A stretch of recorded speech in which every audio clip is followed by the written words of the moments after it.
Hi friends, welcome back to my channel. ಇವತ್ತು Karavali special ನೀರು ದೋಸೆ ಮತ್ತು ಚಟ್ನಿ ತುಂಬ ಸುಲಭ. ಇದು ಮಕ್ಕಳಿಗೆ ನಾನು ಬ್ರೇಕ್ಫಾಸ್ಟ್ಗೆ ಮಾಡಿದ್ದೀನಿ. ಹಾಗೆ ಲಂಚ್ ಬಾಕ್ಸಿಗೆ ಕೂಡ ಸೂಪರ್ ರೆಸಿಪಿ ಅಂತ ಹೇಳ್ಬೋದು. ರುಚಿ ಮಾತ್ರ ಸೂಪರ್ ಆಗಿರುತ್ತೆ.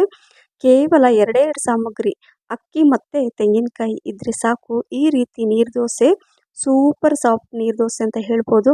ಹೋಟ್ಲಲ್ಲೂ ಕೂಡ ಸಿಗಲ್ಲ, ಅಷ್ಟು ರುಚಿಯಾಗಿರುತ್ತೆ, ಅಷ್ಟು ಸಾಫ್ಟ್ ಆಗಿರುತ್ತೆ, ಅಷ್ಟು ಹೈಜಿನಿಕ್ ಆಗಿ ನಾವು ಮನೆಯಲ್ಲೇ ಮಾಡ್ಬೋದು. ಏನಂತೀರಾ? ನೋಡಿ, ಈ ರೀತಿಯಾಗಿ ಬಿಸಿ ಬಿಸಿ ಈ ನೀರು ದೋಸೆ ನೋಡಿ ತೋರಿಸ್ತೀನಿ. ಎಷ್ಟು ಚೆನ್ನಾಗಿದೆ ನೋಡಿ, ಯಾವ ರೀತಿ ಇದೆ ನೋಡಿ. ಒಂಥರ ಗೂಡಾಗಿದೆ ಮತ್ತು ತುಂಬ ತೆಳುವಾಗಿದೆ. ಅದ್ರ ಜೊತೆ ಈ ಚಟ್ನಿ, ಈ ರೀತಿ ಚಟ್ನಿ ಮಾಡಿ ಈ ನೀರು ದೋಸೆ ಜೊತೆ ಲೆಕ್ಕನೇ ಇರಲ್ಲ, ನೀವು ತಿಂತಾನೆ ಇರ್ತೀರಾ. ಮಕ್ಕಳಿಗೂ ಇಷ್ಟ ಆಗುತ್ತೆ, ದೊಡ್ಡವ್ರಿಗೆ ಎಲ್ರಿಗೂ ಇಷ್ಟ ಆಗುವಂಥ ಒಂದು ರೆಸಿಪಿ. ಹಾಗಾಗಿ ನಾನು ಇವತ್ತು ಕರಾವಳಿ ಸ್ಪೆಷಲ್ ನೀರು ದೋಸೆನ ಮಾಡ್ತಾಯಿದ್ದೀನಿ. ಬನ್ನಿ ಯಾವ ರೀತಿ ಮಾಡೋದು ಅಂತ ನೋಡೋಣ. ಇಲ್ಲಿ ನಾನು ರಾತ್ರಿನೇ 2 ಗ್ಲಾಸ್ ಅಷ್ಟು ದೋಸೆ ಅಕ್ಕಿನ ನೆನೆಸಿಟ್ಟಿದ್ದೀನಿ. ನಾನು ಬೆಳಗ್ಗೆ ಮಾಡ್ತಾ ಇರೋದ್ರಿಂದ ರಾತ್ರಿ ನಾನು ಅಕ್ಕಿನ ತೊಳೆದ್ಬಿಟ್ಟು ನಾನು ನೆನೆಸಿಡ್ತೀನಿ. 2 ಗ್ಲಾಸ್ ಅಷ್ಟು ಅಕ್ಕಿ ಇದೆ ಇದು, ದೋಸೆ ಅಕ್ಕಿ. ಸೊ ಈಗ ಬರೀ ದೋಸೆ ಅಕ್ಕಿ ಅಷ್ಟೇ, ಮತ್ತು ನಾನು ಇದ್ರಲ್ಲಿ ಬೇರೆ ಏನೂ ಹಾಕ್ತಾಯಿಲ್ಲ. ಹೇಳಿದ್ನಲ್ವ, ಕಡಿಮೆ ಸಾಮಗ್ರಿಗಳನ್ನು ಉಪಯೋಗಿಸ್ಬಿಟ್ಟು ಈ ನೀರು ದೋಸೆ ಮಾಡೋದು. ಅದರ ರುಚಿ ಮಾತ್ರ ಸೂಪರ್ ಅಂತ ಹೇಳ್ಬೋದು. 2ರಿಂದ 3 ಟೈಮು ಚೆನ್ನಾಗಿ ನೀರು ಹಾಕ್ಕೊಂಡು ಚೆನ್ನಾಗಿ ತೊಳೆದು ಇದನ್ನು ಸ್ವಲ್ಪ ನೀರು ಹಾಕಿಬಿಟ್ಟು ನಾನು ಓವರ್ನೈಟ್ ಇದನ್ನು ಹಾಗೆ ಇಡ್ತೀನಿ. ನೋಡಿ, ರಾತ್ರಿ ಎಲ್ಲ ಹಾಗೆ ಇಟ್ಟಿದ್ದೆ. ಈಗ ನಾನು ಬೆಳಗ್ಗೆ ನಿಮಗೆ ತೋರಿಸ್ತಾ ಇದ್ದೀನಿ. ಬೆಳಗ್ಗೆ ಕರೆಕ್ಟಾಗಿ ಇದು ನೆಂದಿದೆ. ಇನ್ನು ಹೇಳಿದ್ನಲ್ಲ, ನಾನು ಬೆಳಗ್ಗೆ ಮಾಡ್ತಾ ಇರೋದನ್ನ ರಾತ್ರಿ ನೆನೆಸಿದ್ದೀನಿ. ನೀವು ಏನಾದರೂ ಸಾಯಂಕಾಲ ಮಾಡಬೇಕು ಅಂತ ಏನಾದರೂ ಯೋಚನೆ ಮಾಡ್ತಾಯಿದ್ರೆ ಬೆಳಗ್ಗೆ ಕೂಡ ನೆನೆಸ್ಬಿಟ್ಟು ಸಾಯಂಕಾಲ ರುಬ್ಬಿಟ್ಟು ತಕ್ಷಣ ಮಾಡ್ಕೋಬೋದು. ಈಗ ನಾನು ಇಲ್ಲಿ ಸ್ವಲ್ಪ ನೀರಿತ್ತಲ್ವ ಅದರಲ್ಲಿ ಚೆಲ್ಬಿಟ್ಟು ಈಗ ಒಂದು ಮಿಕ್ಸಿ ಜಾರಲ್ಲಿ ನಾನು ಹಾಕ್ಕೊಳ್ತಾ ಇದ್ದೀನಿ. ಅಕ್ಕಿನ ರುಬ್ಕೋಬೇಕು, ಇದನ್ನು ತುಂಬ ಫೈನಾಗಿ ರುಬ್ಕೋಬೇಕು. ಅಂದರೆ ದೋಸೆ ತುಂಬ ಚೆನ್ನಾಗಿ ಬರುತ್ತೆ, ರುಚಿ ಕೂಡ ಜಾಸ್ತಿ. ನೋಡಿ ಎಷ್ಟು ಚೆನ್ನಾಗಿ ನೆಂದಿದೆ. ಈ ರೀತಿಯಾಗಿ ಅಕ್ಕಿ ಚೆನ್ನಾಗಿ ನೆಂದಿರಬೇಕು. ಈಗ 1 ಕಪ್ಪಷ್ಟು ನಾನು ತೆಂಗಿನ ತುರಿ ಹಾಕ್ತಾಯಿದ್ದೀನಿ, ಹಸಿ ತೆಂಗಿನಕಾಯಿ ತುರಿ. ಅಂದರೆ ಒಂದು ತೆಂಗಿನಕಾಯಲ್ಲಿ ಅರ್ಧ ಹೋಳಷ್ಟು ನಾನು ಹಾಕ್ಕೊಂಡು ಈಗ ಸ್ವಲ್ಪ ನೀರು ಹಾಕ್ಕೊಂಡು ಇದನ್ನು ಫೈನಾಗಿ ರುಬ್ಕೊಳ್ತೀನಿ. ಚೆನ್ನಾಗಿ ರುಬ್ಕೋಬೇಕು, ತರಿ ಎಲ್ಲ ರುಬ್ಕೊಳ್ಳೋಕ್ಕೆ ಹೋಗಬೇಡಿ. ತೋರಿಸ್ತೀನಿ ನೋಡಿ, ಎಷ್ಟು ಚೆನ್ನಾಗಿ ಒಂಥರ ಹಾಲು ಥರ ಅನಿಸುತ್ತೆ. ಅದು ವೈಟಾಗಿ ತುಂಬ ಚೆನ್ನಾಗಿರುತ್ತೆ. ನನಗೆ ನೀರು ದೋಸೆ ಮಾಡುವಾಗಂತೂ ತುಂಬ ಖುಷಿ ಆಗುತ್ತೆ. ನೋಡಿ, ಈ ರೀತಿಯಾಗಿ ಎಷ್ಟು ಚೆನ್ನಾಗಿ ಹಾಲಿನ ಥರ ಕಾಣಿಸ್ತಾ ಇದೆ ಅಲ್ವಾ? ತುಂಬ ಚೆನ್ನಾಗಿ ಬರುತ್ತೆ. ಈ ರೀತಿಯಾಗಿ ಮಾಡ್ಕೊಳ್ಳಿ, ನಾನು ತೋರಿಸಿದ ರೀತಿಯಲ್ಲಿ ಮಾಡ್ಕೊಳ್ಳಿ. ಫಸ್ಟ್ ಟೈಮ್ ಮಾಡೋರು ಕೂಡ ಎಲ್ಲೂ ಫೇಲ್ ಆಗಲ್ಲ, ತುಂಬ ಚೆನ್ನಾಗಿ ಬರುತ್ತೆ. ನೀವು ಒಮ್ಮೆ ಇದರ ರುಚಿ ನೋಡಿದರೆ ರಿಯಲಿ ನೀವು ಪದೇ ಪದೇ ಮಾಡಿ ತಿಂತೀರಾ, ಅಷ್ಟೊಂದು ರುಚಿಯಾಗಿರುತ್ತೆ ಇದು. ಈಗ ಒಂದು ಪಾತ್ರೆಯಲ್ಲಿ ನಾನು ಹಾಕ್ಕೊಂಡು ಈಗ ಮಿಕ್ಸಿ ಜಾರಲ್ಲಿ ಸ್ವಲ್ಪ ನೀರು ಹಾಕ್ಕೊಂಡು ಕೂಡ ಅದರಲ್ಲಿ ಹಾಕ್ಕೊಳ್ತಾ ಇದ್ದೀನಿ. ಹೇಳಿದ್ನಲ್ವ, ನೀರು ದೋಸೆ ಅಂದರೆ ಅದು ಬ್ಯಾಟರ್ ನೀರಾಗಿ ಇರಬೇಕು. ನಾನು 3 ಗ್ಲಾಸ್ಗಿಂತ ಜಾಸ್ತಿನೇ ನೀರು ಹಾಕಿದ್ದೀನಿ.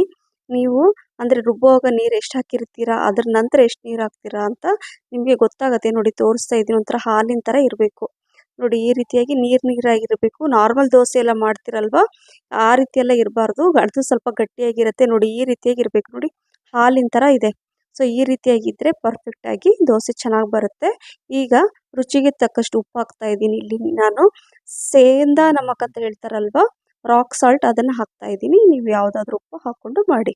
ಸೊ ಈಗ ನಾನು ಏನು ಮಾಡ್ತೀನಿ, ಸೈಡಲ್ಲಿ ಎತ್ತಿಟ್ಬಿಡ್ತೀನಿ. ಇದಕ್ಕೆ ಒಂದು ರುಚಿಯಾದ ಚಟ್ನಿ ಮಾಡ್ಕೊಳ್ಳೋಣ. ನಾನು ತೆಂಗಿನಕಾಯಿ ಹೊಡಿಲಿಕ್ಕೆ ಅಂತ ಹೋದಾಗ ನಾನು ಪಾಟು ಸ್ವಲ್ಪ ಹೊತ್ತು ಬಿಸಿಲಲ್ಲಿ ಇಡ್ತೀನಿ. ಅದು ಹಾಗೆ ಇತ್ತು, ನಾನು ಅಡುಗೆ ಮಾಡುವಾಗ ತಂದು ಇಡ್ತೀನಿ.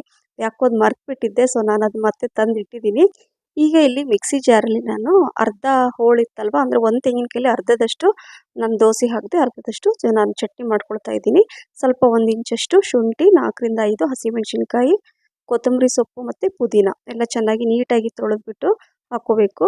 ರುಚಿಗೆ ತಕ್ಕಷ್ಟು ಉಪ್ಪು ಹಾಕ್ಕೊಂಡು ಮೊದಲು ನೀರು ಹಾಕ್ಕೊಳ್ದೆ ನಾನು ತರಿಯಾಗಿ ರುಬ್ಕೊಳ್ತೀನಿ. ಅಂದರೆ ಎಲ್ಲ ತೆಂಗಿನಕಾಯಿ ನಾನು ಉದ್ದುದ್ದಕ್ಕೆ ಹೆಚ್ಚಿದ್ನಲ್ವ, ಅದೆಲ್ಲ ಕರೆಕ್ಟಾಗಿ ಆಗುತ್ತೆ ಅಂತ. ಹಾಗೆ ಸ್ವಲ್ಪ ನೀರು ಹಾಕ್ಕೊಂಡು ನೋಡಿ, ಈ ರೀತಿಯಾಗಿ ರುಬ್ಕೊಳ್ತೀನಿ. ಆವಾಗ ಕರೆಕ್ಟಾಗಿ ರುಬ್ಕೊಳ್ಳುತ್ತೆ, ಎಲ್ಲೂ ಗಂಟಾಗಿ ಇರಲ್ಲ ತೆಂಗಿನಕಾಯಿ. ಹಾಗಾಗಿ ನೋಡಿ, ಚೆನ್ನಾಗಿ ಬಂದಿದೆ. ಈಗ ನಾನು ಇದನ್ನು ಒಂದು ಪಾತ್ರೆಯಲ್ಲಿ ಇದರಲ್ಲಿ ಹಾಕ್ಕೊಳ್ತಾ ಇದ್ದೀನಿ. ನೋಡಿ, ಈಗ ಸ್ವಲ್ಪ ನೀರು ಕೂಡ ಹಾಕ್ಕೋಬೇಕು. ತುಂಬ ಗಟ್ಟಿನೂ ಅಲ್ಲ, ತುಂಬ ನೀರಾಗೂ ಮಾಡ್ತಾಯಿಲ್ಲ, ನಾನು ಮೀಡಿಯಮ್ ಮಾಡ್ತಾಯಿದ್ದೀನಿ ಚಟ್ನಿ. ಈಗ ಇದಕ್ಕೆ ಒಂದು ಒಗ್ಗರಣೆ ಕೊಡೋಣ. ಸೊ ಒಗ್ಗರಣೆಗೆ ನಾನು ಪಾತ್ರೆ ಇಟ್ಟಿದ್ದೀನಿ. ಈಗ ಅದರಲ್ಲಿ 2 ಸ್ಪೂನಷ್ಟು ಎಣ್ಣೆನ ಹಾಕ್ಕೊಳ್ತಾ ಇದ್ದೀನಿ. ಎಣ್ಣೆ ಬಿಸಿ ಆದಮೇಲೆ ಸ್ವಲ್ಪ ಸಾಸಿವೆ ಹಾಕ್ಕೋಬೇಕಾಗತ್ತೆ. ತುಂಬ ಸಿಂಪಲಾದ ಚಟ್ನಿ ಇದು. ಸೊ ಹಾಗಾಗಿ ನೋಡಿ, ಈಗ ಸ್ವಲ್ಪ ಎಣ್ಣೆ ಬಿಸಿ ಆಯ್ತಲ್ವ, ಸ್ವಲ್ಪ ಸಾಸಿವೆ ಹಾಕ್ತಾಯಿದ್ದೀನಿ, ಸ್ವಲ್ಪ ಇಂಗಿನ ಒಗ್ಗರಣೆ ಕೊಟ್ಟರೆ ತುಂಬ ಚೆನ್ನಾಗಿರುತ್ತೆ. ಹಾಗೆ ಸ್ವಲ್ಪ ಫ್ರೆಶ್ ಕರಿಬೇವು ಸೊಪ್ಪನ್ನು ನಾನು ಈ ರೀತಿ ಕಟ್ ಮಾಡಿ ಹಾಕ್ತಾಯಿದ್ದೀನಿ.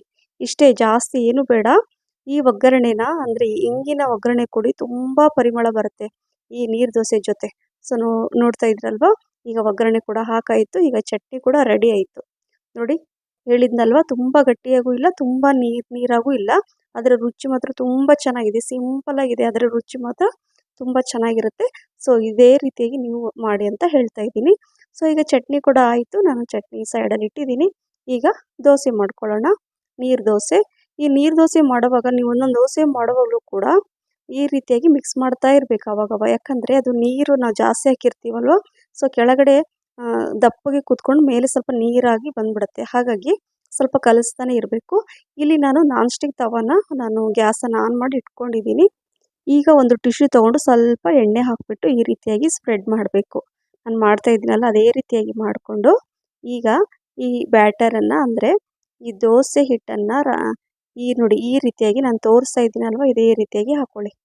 ತುಂಬ ತೆಳುವಾಗಿ ಬರುತ್ತೆ, ತುಂಬ ಚೆನ್ನಾಗಿರುತ್ತೆ. ಹಂಚು ಚೆನ್ನಾಗಿ ಕಾದಿರಬೇಕು. ನಂತರ ಈ ರೀತಿ ಹಾಕ್ಕೊಳ್ಳಿ.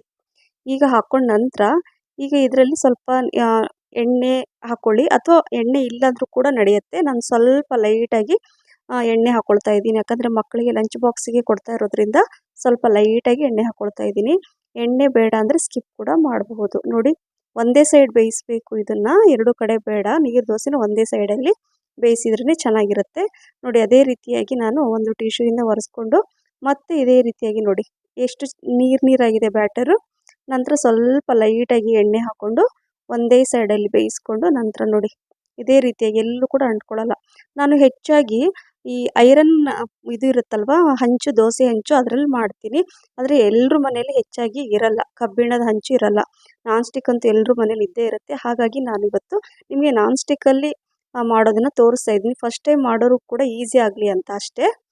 ಹೆಚ್ಚಾಗಿ ನಮ್ಮ ಆರೋಗ್ಯಕ್ಕೆ ನಾನ್ ಸ್ಟಿಕ್ ಒಳ್ಳೆಯದಲ್ಲ, ನಿಮ್ಗೆಲ್ರಿಗೂ ಗೊತ್ತಿದೆ.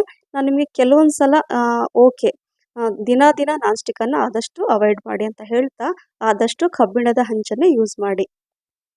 ಸೊ ಈಗ ನೋಡಿ ನಾನು ಎಲ್ಲ ಇದೇ ರೀತಿಯಾಗಿ ದೋಸೆನ ಮಾಡಿಬಿಟ್ಟು ಇಟ್ಕೊಂಡಿದ್ದೀನಿ. ನೋಡಿ ನಿಮಗೆ ತೋರಿಸ್ತೀನಿ ಎಷ್ಟು ಚೆನ್ನಾಗಿ ಬಂದಿದೆ, ಎಷ್ಟು ತೆಳುವಾಗಿ ಬಂದಿದೆ, ಗೂಡಾಗಿದೆ. ಆದರೆ ಸೂಪರಾಗಿ ಸಾಫ್ಟಾಗಿ ಹತ್ತಿ ಥರ ಇದೆ ನೋಡಿ. ಚಿಕ್ಕ ಮಕ್ಕಳಿಂದ ಹಿಡಿದು 100 ವರ್ಷ ಮುದುಕರು ಕೂಡ ತಿನ್ಬೋದು, ಅಷ್ಟು ಚೆನ್ನಾಗಿರುತ್ತೆ ದೋಸೆ, ಅಷ್ಟು ರುಚಿಯಾಗಿರುತ್ತೆ ಮತ್ತು ತುಂಬ ಈಸಿ. ಜಾಸ್ತಿ ಸಾಮಗ್ರಿಗಳೆಲ್ಲ ಏನೂ ಇಲ್ಲ. ದೋಸೆ ಮಾಡಲಿಕ್ಕೆ ಅಕ್ಕಿ ಮತ್ತು ತೆಂಗಿನಕಾಯಿ, ಅದೇ ಒಂದು ತೆಂಗಿನಕಾಯಿ ಉಳಿದಿರುತ್ತಲ್ವ, ಅದರಲ್ಲಿ ಅರ್ಧ ದೋಸೆಗೆ ಹಾಕ್ತೀರಾ, ಅರ್ಧ ಚಟ್ನಿ ಮಾಡ್ಕೊಳ್ತೀರಾ ಅಷ್ಟೇ. ಹಾಗಾಗಿ ತಟ್ಟಂತ ಆಗುವಂತಹ ಈ ರೆಸಿಪಿ ಬ್ರೇಕ್ಫಾಸ್ಟ್ ಮತ್ತು ಲಂಚ್ ಬಾಕ್ಸಿಗೆ ನಾನು ರೆಡಿ ಮಾಡಿದ್ದೀನಿ. ನೀವು ಕೂಡ ಮಾಡ್ತೀರಲ್ವ. ಸೊ ಈ ನಮ್ಮ ಕರಾವಳಿ ಸ್ಪೆಷಲ್ ನೀರು ದೋಸೆ ಮತ್ತು ಚಟ್ನಿ ನಿಮಗೆಲ್ರಿಗೂ ಇಷ್ಟ ಆಗಿದೆ ಅಂತ ಅಂದ್ಕೊಂಡಿದ್ದೀನಿ ಫ್ರೆಂಡ್ಸ್. ಲೈಕ್, ಶೇರ್, ಕಮೆಂಟ್ಸ್ ಮತ್ತು ಸಬ್ಸ್ಕ್ರೈಬ್ ಮಾಡೋದನ್ನು ಮರಿಬೇಡಿ. ಹಾಗೆ ನಿಮ್ಮ ಫ್ರೆಂಡ್ಸ್ ಮತ್ತು ಫ್ಯಾಮಿಲಿ ಕೂಡ ಶೇರ್ ಮಾಡಿ. ಫೇಸ್ಬುಕ್ ಪೇಜ್ ಫಾಲೋ ಮಾಡೋದನ್ನು ಕೂಡ ಮರಿಬೇಡಿ ಅಂತ ಹೇಳ್ತಾ, ಈ ರುಚಿಯಾದ ನೀರು ದೋಸೆ ಮತ್ತು ಚಟ್ನಿ ಸೂಪರಾಗಿರುತ್ತೆ. ಹಾಗಾಗಿ ಮಿಸ್ ಮಾಡದೆ ನೀವು ಮಾಡಿ ಅಂತ ಹೇಳ್ತಾ, ಮತ್ತೆ ಇನ್ನೊಂದು ರೆಸಿಪಿ ಜೊತೆ ಸಿಗ್ತೀನಿ. ಬಾಯ್, ಟೇಕ್ ಕೇರ್.